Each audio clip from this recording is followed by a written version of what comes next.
ito-test natin tong Marsh Penetrant Lubricant sa mga kumakalawang sa ating motor. Tingnan natin kung legit nga ba talaga o peke.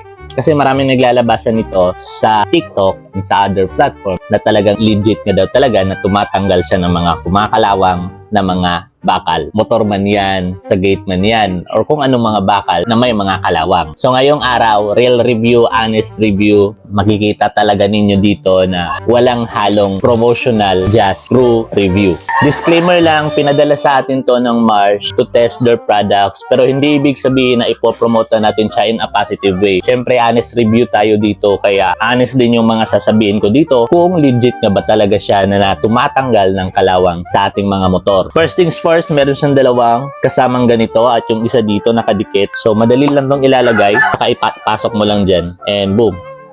Done. Dito real talk lang tayo ha. Hindi yung totoo yung isang spray lang tanggal agad ang kalawang. After kong in-apply ito, may isang bagay akong napansin na hindi sinasabi sa karamihan sa video. Kasi sa platform, makikita mo talaga, isang spray lang, tanggal agad. Expectation versus reality. In reality, may tinatawag talaga na processing time. Pero hindi naman talaga sobrang tagal. Pero hindi din instant tanggal. Kasi mga preng, kailangan niya pang pumasok talaga sa loob ng kalawang. Yung sa mga video na isang spray lang tanggal agad, possible lang yun kung yung kalawang ay pudpud na o parang abo na. Pero kung sulit talaga na nakadikit yung kalawang sa bakal or sa metal, base sa experience ko, 2 to 3 times ko siyang binalikan at doon na siya unti-unting natatanggal. Sinabi ko to sa inyo kasi para maging totoo tayo. Kasi hindi naman talaga lahat ng viewers natin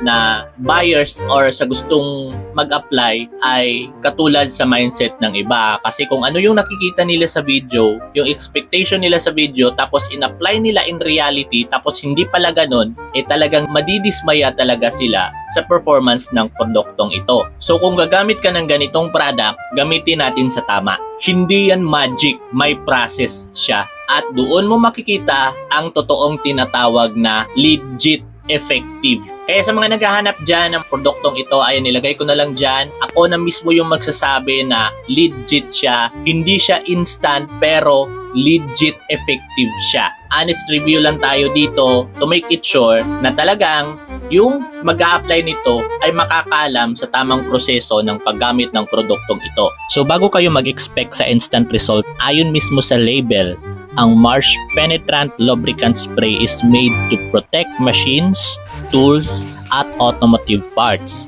para tumakbo sila ng smooth at mas tumagal. Pwede siya sa machinery, tools, automotive components, basically kahit anong metal parts na gumagalaw o kinakalawang. Nakasaad din dito, shake well before use. Then apply evenly sa surface o moving parts. At ito yung madalas na hindi sinasabi. Allow the products to settle. Ibig sabihin, hindi siya instant magic spray.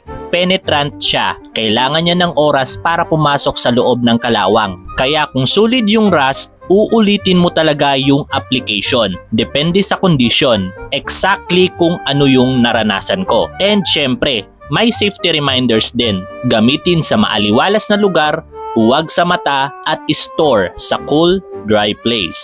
So kung gagamit ka nito, gamitin mo ng tama. Hindi pang viral demo, pang totoong trabaho. Kaya for more legit reviews, honest reviews, follow nyo na ako. And thank you.